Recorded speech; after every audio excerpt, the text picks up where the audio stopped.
اعوذ باللہ من الشیطان الرجیم بسم اللہ الرحمن الرحیم الحمد للہ کما هو اہلہ الصلاة والسلام علی اشرف الانبیاء والمرسلین وخاتم النبیین ابی القاسم محمد واہل بیت الطیبین الطاہرین المعصومین اللہم وفقنا وجمیع المشتغلین بجاہ محمد وآلہ الطیبین الطاہرین بسم اللہ الرحمن الرحیم۔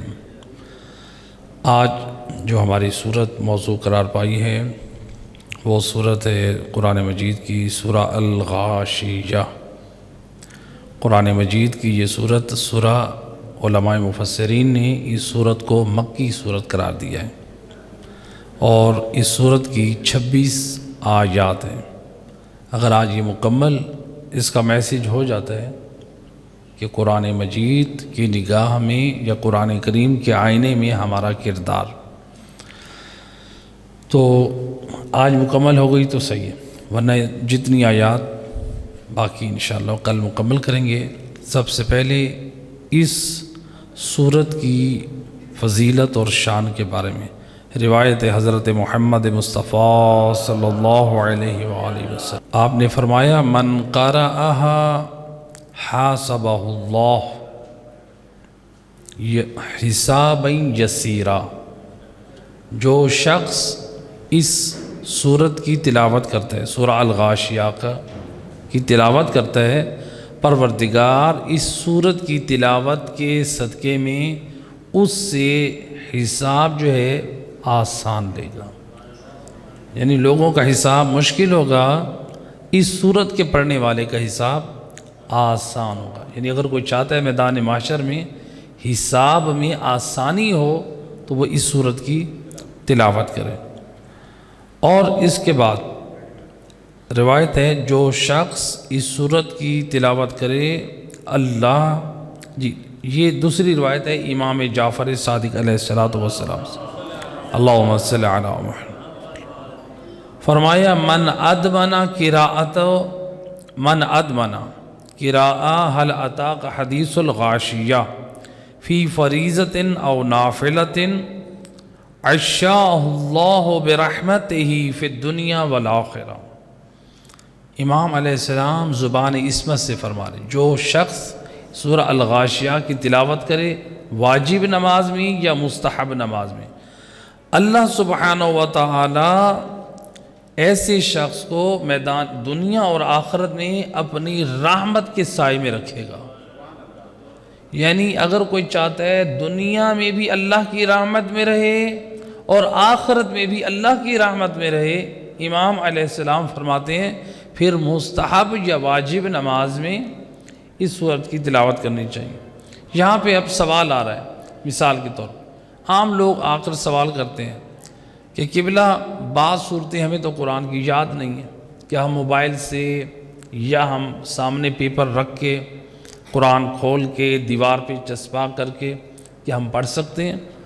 کوئی حرج نہیں ہے۔ آیت اللہ سستانی فقہا ہمارے اجازت دیتے ہیں کہ اگر آپ قرآن کو دیکھ کے پڑھ رہے ہیں تو اس سے نماز باطل نہیں ہے، آپ کی نماز صحیح ہے، دیکھ کے آپ پڑھ سکتے ہیں، چاہے واجب ہو چاہے مستحب ہو جی، تو لہٰذا پڑھنے کی اجازت ہے۔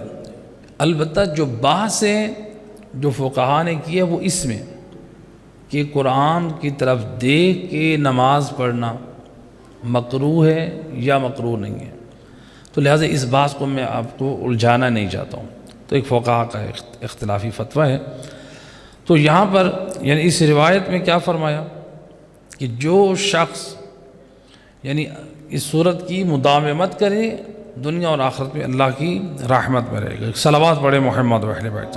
اور اس روایت کے اگلے جملے میں امام فرما رہے ہیں وَأَتَاهُ الْأَمْنَ يَوْمَ الْقِيَامَةِ مِنْ عَذَابِ النَّارِ، اللہ سبحانہ و تعالی میدان قیامت میں اس شخص کو عذاب جہنم سے امان عطا کرے گا۔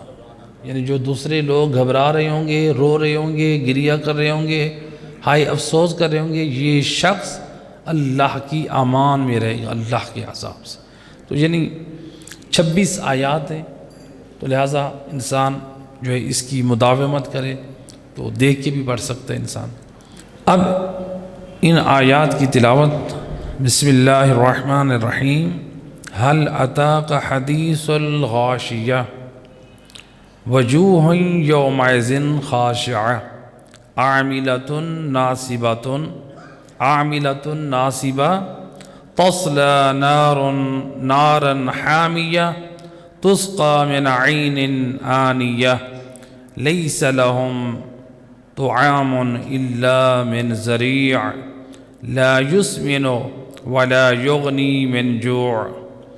یہ 7 آیات ہیں۔ پہلے ان کے پیغام کی طرف توجہ، باقی آیات۔ اب پہلے ان کا ترجمہ سنیں آپ۔ پہلی آیت مجیدہ میں اللہ سبحانہ و تعالی حل اتاک حدیث الغاشیہ، پہلی آیت مجیدہ، جس کا ترجمہ ہے کیا آپ پر ہر چیز، یہ خطاب ہو رہے رسول اللہ کو۔ فرمایا حل اتاک حدیث الغاشیہ، کیا آپ پر چھا جانے والی کی خبر پہنچی ہے؟ چھا جانے والے کی خبر پہنچی ہے، یعنی کس کی؟ قیامت کی، یعنی یوم قیامت کے بارے میں کہا گیا ہے، یعنی چھا جانے والی، یعنی ہر چیز ختم ہو جائے گی تو قیامت کا وجود ہوگا۔ تو کیا آپ تک یہ خبر پہنچی ہے؟ پہلی آیت۔ دوسری آیت کا ترجمہ وجوہ یومئذ خاشعہ، اللہ لوگوں کے چہروں کی کیفیت کو بیان کر رہا ہے۔ فرمایا اس دن کچھ چہرے خوار ہوں گے، یعنی ذلیل و خوار۔ وجوہ یومئذ خاشعہ، اس دن کچھ چہرے کیا ہوں گے؟ خوار ہوں گے، ذلیل و رسوا ہوں گے۔ تیسری آیت کا ترجمہ عاملۃ ناصبہ، وہ مصیبت سہ کر تھکے ہوئے ہوں گے، یعنی جو چہرے خواری کی حالت میں ہوں گے وہ کیا ہوں گے؟ مصیبت سے تھکے ہوئے ہوں گے، ان کے چہروں سے مصیبت زدہ ہونے کے آثار نمودار ہو رہے ہوں گے۔ تو یہ آیت نمبر 4، تصلی نارا حامیہ، دکھتی ہوئی آگ میں جلس رہے ہوں گے، یعنی یہ جو لوگ میدان معاشر میں یہ گناہ گار و مجرمین لوگ دکھتی ہوئی آگ میں جلس رہے ہوں گے۔ تسقى من عین آنیہ، وہ سخت کھولتے ہوئے چشمے سے پانی پئیں گے، جو جہنم میں یعنی ان کے لیے جو کھولتا ہوا پانی ہے اس سے وہ پانی پئیں گے، اس سے سیراب ہوں گے۔ لیس لهم طعام الا من ذریع، اللہ سبحانہ و تعالیٰ فرما رہا ہے کہ لیس لهم طعام، یعنی ذری اس آیت مجیدہ میں استعمال ہوا ہے۔ لیس لهم طعام، ان کے لیے کھانا نہیں ہوگا، الا من ذریع، مگر یہ کہ ذری سے ہوگا۔ کیا مطلب اللہ کیا سمجھانا چاہ رہا ہے؟ ذری کہتے ہیں ایک بوٹی ہے جو بدبودار اور کانٹے والی، بدبودار چیز انسان نہیں کھا سکتا، کھانا جو انسان نے خود گھر میں بنایا ہو بدبودار ہو وہ نہیں کھا سکتے۔ ایک بوٹی بدبودار جو کانٹے دار ہے، جس کا نگلنا اور کھانا ممکن نہیں ہے، اس آیت میں سمجھایا جا رہا ہے۔ ذری یعنی بدبودار کانٹے کے علاوہ انہیں اور کچھ کھانے کے لیے نہیں ملے گا۔ یہ مجرمین، یہ گناہ گار دنیا میں زندگی عیاشی کے ساتھ، بے دینی کے ساتھ، گمراہی کے ساتھ، بے راہ روی کا شکار ہو کے گزار رہے ہیں، ان کو قرآن ہر آیت میں خبردار کر رہا کہ جب آئیں گے تو ان کے چہرے کیسے ہوں گے، جب وہ جہنم میں ان کو کس طرح سے، کن چیزوں سے غذا اور پانی ان کو دی جائے گی۔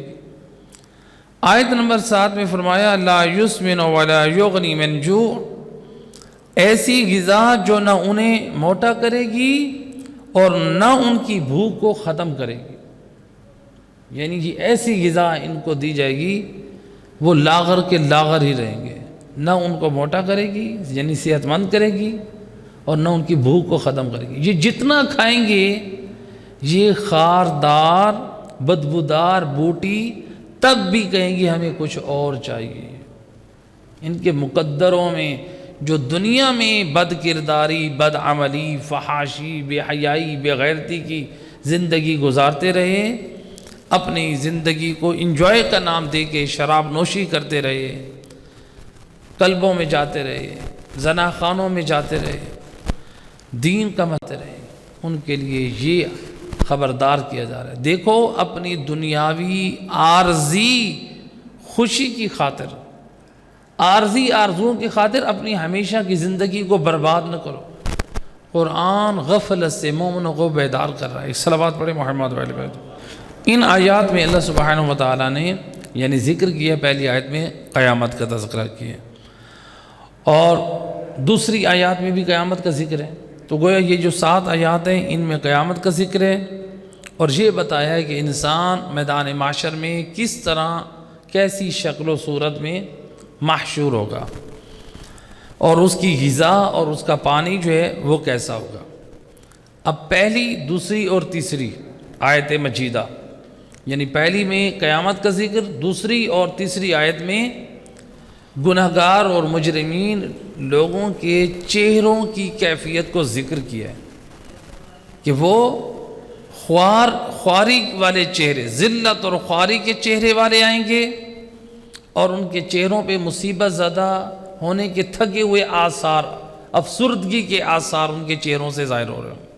لیکن سورہ رحمان میں اللہ سبحانہ و تعالیٰ نے اس سے بھی زیادہ ڈرایا ہے، خبردار کیا ہے۔ سورہ رحمان کی آیت نمبر 41 ارشاد ہوا یعرف المجرمون بسیماہم، میدان معاشر میں مجرمین اپنے چہروں کی علامتوں سے پہچانے جائیں گے، چہروں کی علامتوں سے۔ علماء محدثین فرماتے ہیں چہروں کی علامتوں سے کیسے پہچانے جائیں گے؟ کہا کہ جو لوگ دنیا میں حرام کاموں میں مشغول ہیں، مثلا جو دنیا میں شراب نوشی کرتے ہیں، میدان معاشر میں آئیں گے، جو جن کاسوں میں، جن گلاس میں، جس بوتل میں وہ شراب پیتے ہیں وہ ان کے ہاتھوں کے ساتھ چپکی ہوئی ہوگی۔ اگر جوئے کے آلات، تاش، کارڈ، شطرنج یہ کھیلتے ہیں، یہ چیزیں ان کے ہاتھوں کے ساتھ چپکی ہوئی ہوں گی۔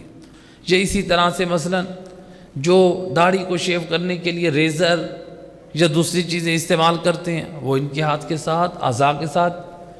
اگر اس بات کو اور کھولیں، آج کے دور میں موبائل ہر شخص نہیں، وہ لوگ جو موبائل کا غلط استعمال کرتے ہیں، جو خلوتوں میں بیٹھ کے فحاشی اور بے حیائی، ٹک ٹاک، گانے، بیہودہ جو ہے وہ ویڈیوز اور کلپس جس سے مومن کا ایمان برباد ہو، تو لہٰذا جب ہم اپنی خلوتوں کو اس طرح سے نجس کریں گے، یہی چیزیں میدان معاشر میں ہمارے خلاف گواہی دیں گی۔ تو لہٰذا یہ چیزیں یعرف المجرمون بسیماہم، میدان معاشر میں مجرمین اپنے چہروں سے پہچانا جائے گا۔ لیکن اللہ نے اس آیت مجیدہ میں سورہ رحمان میں آگے کیا فرمایا؟ فَيُوخَذُ بِالنَّوَاصِي وَالْأَقْدَامِ، یہ صرف چہروں سے نہیں پہچانے جائیں گے، چہروں سے تو پہچانے جائیں گے، اللہ فرما رہا ہے ان مجرمین کو ملائکہ ان کے سر کے آگے کے بالوں سے پکڑیں گے اور ان کے پاؤں سے پکڑ کر ان کو میدان معاشر میں گھسیٹیں گے۔ اب میں اس آیت مجیدہ کی وضاحت اس طرح کرتا ہوں، دیکھیے میرے ساتھ یا آپ کے ساتھ ہمارا باپ، ہمارا بڑا بھائی جو ہم سے محبت کرنے والا ہے، اگر وہ اسی محفل میں، ذرا متنبہ رہیے گا، اگر اسی محفل میں ہمارا باپ، ہمارا بڑا بھائی آ کے ہمارے بالوں کو پکڑے، ہمارے پاؤں سے پکڑ کر ہمیں اسی محفل میں گھسیٹے، اپنے ایمان سے بتائیے درس قرآن میں بیٹھے ہیں، آپ کی کیا کیفیت ہوگی؟ آپ کہیں گے مجھے ذلیل کر کے رکھ دیا ہے، مجھے میرے باپ نے رسوا کر دیا ہے، مجھے میرے بھائی نے رسوا کر دیا ہے کہ اس درس قرآن کی محفل میں جہاں پر آپ شرفاء بیٹھے ہیں، روزے دار ہیں، نمازی لوگ ہیں، یعنی آپ کے درمیان ایک مومن کو آپ کو اگر گھسیٹا جائے آپ پسند نہیں کریں، مجھ سے میرے بالوں سے پکڑ کر گھسیٹا جائے، میرے پاؤں سے پکڑ کر گھسیٹا جائے۔ قرآن کیا کہہ رہا ہے؟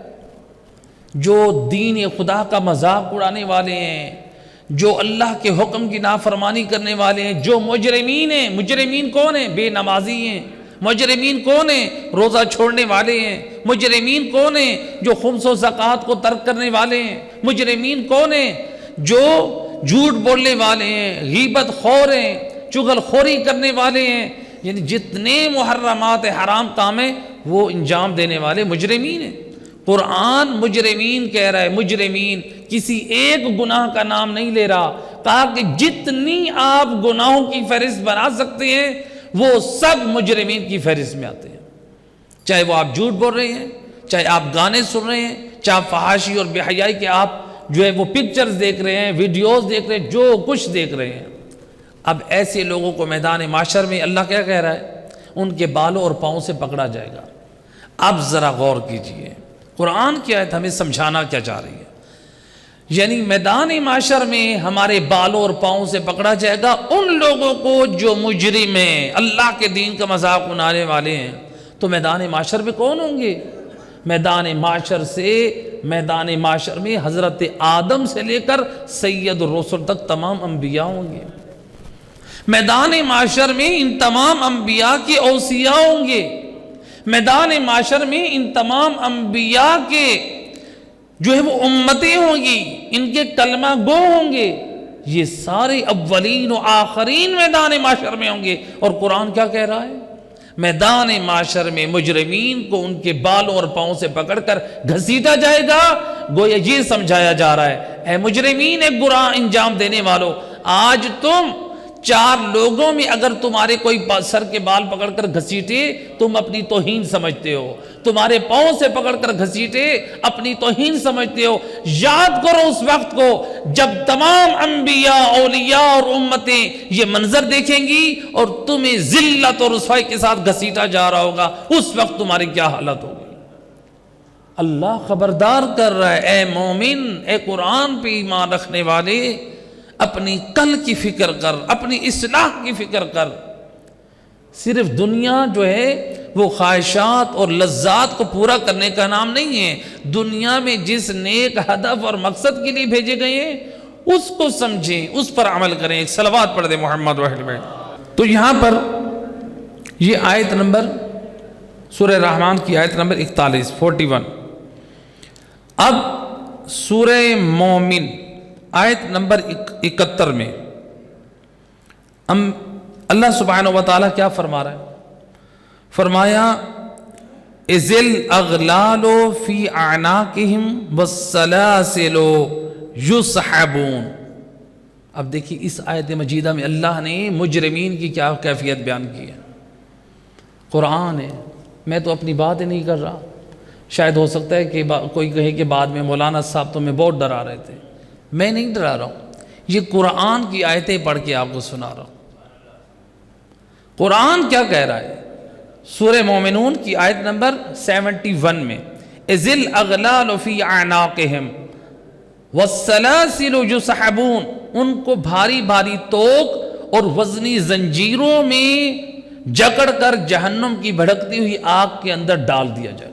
یہ مجرمین، یہ گناہگار آگ کے زنجیر ہوں گے، توق ہوں گے اور ان میں جکڑا ہوگا اور جہنم میں ڈالا جائے گا۔ یعنی پہلے سورہ رحمان میں بتایا کہ بالوں اور پاؤں سے پکڑا جائے گا، اس آیت میں بتایا صرف پکڑا نہیں جائے گا، گھسیٹا نہیں جائے گا۔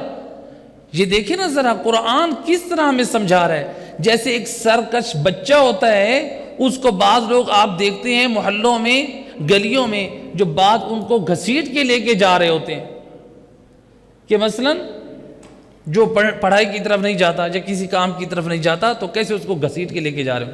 میدان معاشر میں یہی حشر کریں گے کہ تم نے اللہ کے دین کو معمولی سمجھا، پہلے گھسیٹ کر لے جائیں گے اور پھر اس کو بھاری بھاری اس کو توق و زنجیر کی بیڑیاں اور یہ ان میں جکڑ کر بالآخر جہنم میں ڈالا جائے گا۔ جو تمہارے اعمال دنیا میں تھے یہ اس کی سزا تمہیں دی جا رہی ہے۔ آیت نمبر 4 میں کیا ارشاد ہوا؟ تَصْلَ نَارًا حَامِيَةً، دکھتی ہوئی آگ میں جھلس رہے ہوں گے۔ ہم میں سے ہر انسان چاہتا ہے میں جہاں بھی زندگی گزاروں ہر موسم کے اعتبار سے مجھے جو ہے سہولت ملے۔ مثلا اب جو گرمیاں ہیں تو ماشاءاللہ یعنی یہاں پر اس حال میں اے سی حال ہے، آپ ٹھنڈے ماحول میں بیٹھے، لیکن اگر یہ سردیاں آ جائیں گی تو اسی حال میں ہیٹر ہوں گے۔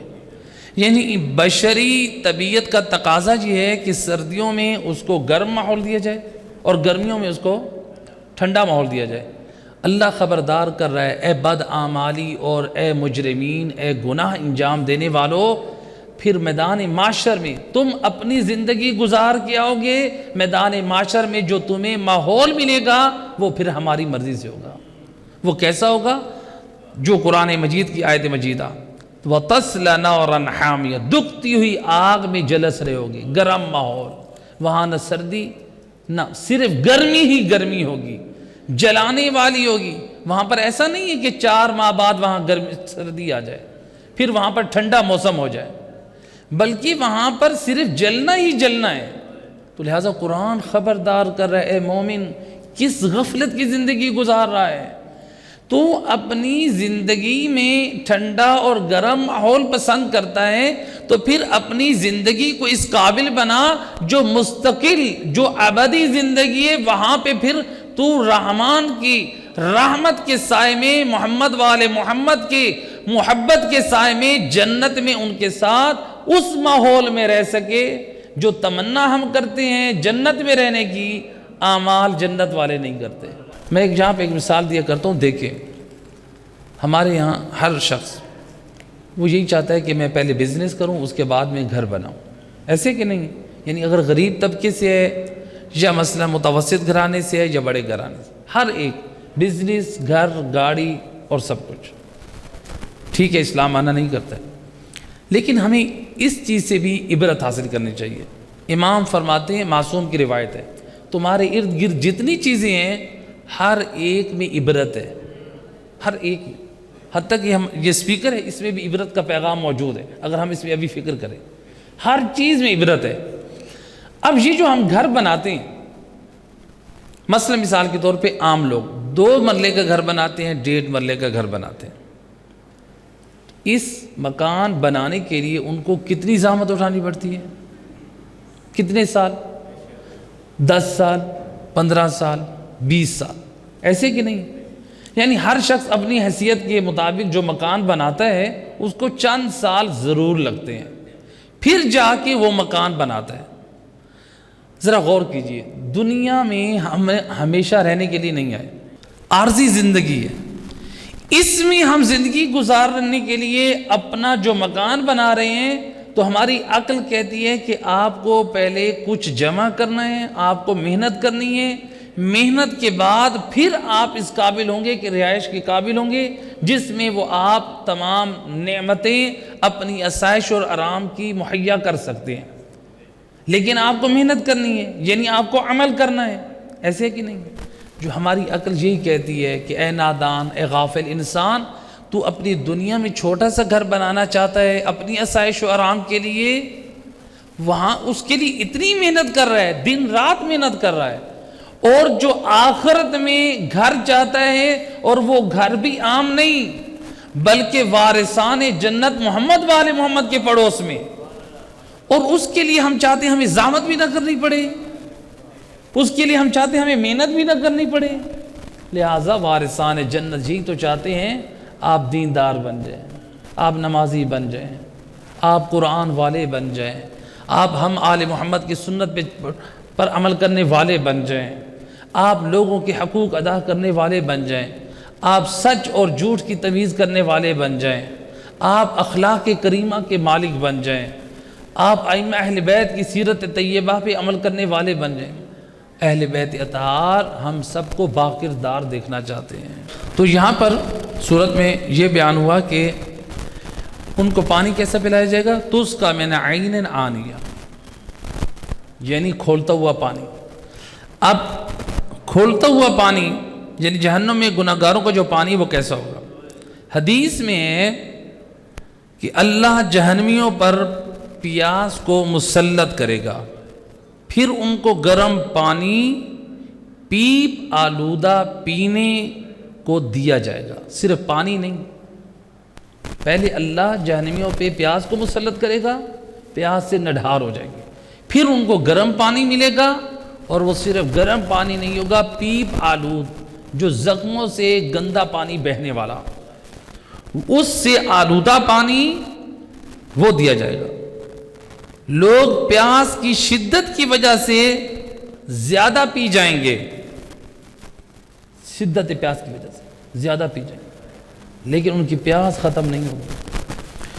سورہ محمد کی آیت نمبر 15 میں اللہ سبحانہ وتعالیٰ نے ارشاد فرمایا وَسَقُوا مَاءً حَمِيمًا فَقَطَّعَ أَمْعَاءَهُمْ۔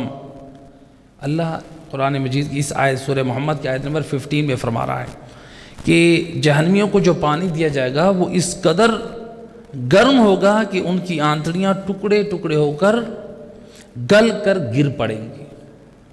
یہ سارا میں قرآن کی آیتیں پڑھ کے سنا رہا ہوں۔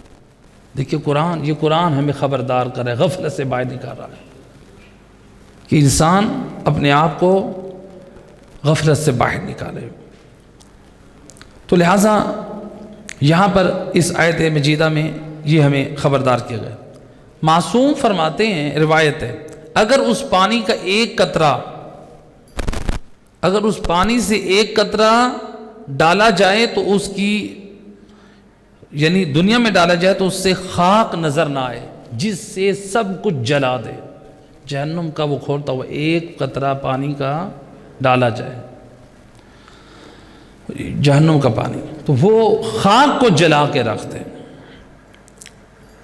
یعنی سب کچھ جلا دے۔ تو قرآن مجید آیت نمبر سورہ نبا میں اللہ نے ایک اور مقام پہ فرمایا اِلَّا حَمِيمًا وَغَسَّاقًا، اِلَّا حمیم اور غساق۔ بعض مفسرین نقل کرتے ہیں غساق جہنم میں وہ چشمہ ہے، غساق جو سورہ نبا میں آیا ہے، غساق کا ذکر، علماء مفسرین فرماتے ہیں غساق جہنم میں وہ چشمہ ہے جس میں زہریلے جانوروں کی زہر گل رہی ہے، اور اس زہریلے پانی کو جہنمیوں کو پینے کے لیے دیا جائے گا۔ اور جہنم میں مجرمین کا جو کھانا ہے وہ کیسا ہوگا؟ فرمایا لیس لہم طعام الا من ضریع، یعنی بدبودار کانٹے کے علاوہ انہیں کوئی شے کھانے کو نہ دی جائے گی، یعنی خاردار جھاڑی، جو حنظل کا اگر آپ نے دیکھا ہو، حنظل کا جو پھل، حنظل سے بھی کڑوا، بدبودار، حنظل سے بھی بدبودار کھانے کو دی جائے گی، جو نہ انسان کو طاقتور موٹا تازہ کرے گی، نہ انسان کی بھوک کو ختم کرے گی۔ یہاں پر ہمارے پاس روایت ہے حضرت محمد مصطفیٰ صلی اللہ علیہ وآلہ وسلم، روایت میں فرمایا وَرَجُلٌ يَسْتَلِذُّ الرَّفَسَ وَالْفَحْشَ وَيَسِيلُ مِنْ فِيهِ قِيحٌ وَدَمٌ۔ دیکھیں بہت جو ہے وہ عبرتناک روایت رسول اللہ نے نقل کی۔ کیا فرماتے ہیں؟ فرماتے ہیں ایک شخص ہوگا جو دنیا میں مزے سے بد کلامی کرتا ہوگا، راجل یستلذ الرفث، دنیا میں مزے سے بد کلامی کرتا ہے، والفحش، اور گالیاں دیتا ہے، فیسیل من فیہ، تو اس کے منہ سے بہ رہا ہوگا، کیا بہ رہا ہوگا؟ قیح ودم، اس کے منہ سے خون اور پیپ بہ رہا ہوگا۔ جو مجرمین کو خون اور پیپ کے پیالے پلائے جائیں گے، جو لوگ یعنی گھروں میں عام طور پہ گالم گلوچ دیتے ہیں، اپنی زبان پہ کنٹرول نہیں کرتے۔ مستدرک الوسائل کی روایت ہے، امام علی ابن ابی طالب علیہ السلام، امام فرماتے ہیں اس روایت میں جو شخص گالی دیتا ہے 5 گالیاں امام نے خود بتائی ہیں۔ جو شخص کسی کو فاسق کہے، جو شخص کسی کو منافق کہے، جو شخص کسی کو کافر کہے، جو شخص کسی کو خبیث کہے، جو شخص کسی کو گدھا کہے، امام علی علیہ السلام سے روایت ہے، فرماتے ہیں جو اس طرح سے گالی دے اس کو 39 کوڑے مارنے چاہیے۔ اب بتائیں ہمارے گھروں میں کون ہے؟ اگر ہم اپنے بچوں کو چھوٹی چھوٹی بات پہ کہہ دیں خبیث، یا ان کو کہہ دیں گدھا، یہ ہم اخلاق آل محمد کب اپنائیں گے؟ اخلاق اہل بیت آل محمد کے چاہنے والوں کو فائدہ دے گا، غیروں کو فائدہ نہیں دے گا۔ لہٰذا ہم کسی مومن کو کہہ دیں یہ منافق ہے، یہ فاسق ہے، یہ کافر ہے، اجتناب کریں اس چیز سے۔ معصومین علیہ الصلوۃ والسلام تو لوگوں کی ہدایت کی فکر کرتے تھے۔ ہم نے اگر کسی کے اندر خرابی دیکھ لی ہے تو ہم کیوں اس کو منافق، کافر اور فاسق کہنا شروع کر دیتے ہیں؟ اگر آپ مومن سے محبت کرتے ہیں، اگر آپ ہدایت سے محبت کرتے ہیں تو پھر مومنوں کی اصلاح کریں، مومنوں کی ہدایت کریں۔ میں نے پہلے بھی روایت ذکر کی تھی کہ روایت اللہ کے رسول حضرت محمد مصطفیٰ صلی اللہ علیہ وآلہ وسلم، اللہم صلی علی، آپ نے فرمایا یا علی دنیا و ما فیہا، دنیا اور دنیا میں جو کچھ ہے اس پر سورج کی روشنی پڑے، اے علی اگر تم اس کو راہ خدا میں صدقہ کر دو، یہ اس کے برابر سونا، دنیا و دنیا میں جو کچھ ہے اس پر سورج کی روشنی پڑے، اس وزن کی مقدار کے برابر سونا راہ خدا میں صدقہ کر دو۔ اے علی یہ صدقہ اتنا افضل نہیں ہے جتنا یہ افضل ہے تیرے وجود سے ایک شخص ہدایت پا جائے۔ کوشش کریں لوگوں کی ہدایت کی کوشش کریں۔ بے نمازی اگر کوئی ہے تو اس کو نمازی بنائے، علماء سے دور ہے علماء کے قریب لے کر آئے، قرآن پڑھنا نہیں آتا ٹائم دیں اس کو، قرآن کی تعلیم دیں، مسائل شرعی سے واقف نہیں ہے اس کو وقت دیں، اس کو احکام شرعی سمجھائیں۔ تو لہٰذا مومن کی کامیابی اسی میں ہے کہ وہ خود بھی دین کی پابندی کرے اور دوسرے برادران ایمانی کو بھی دین کی طرف دعوت دے۔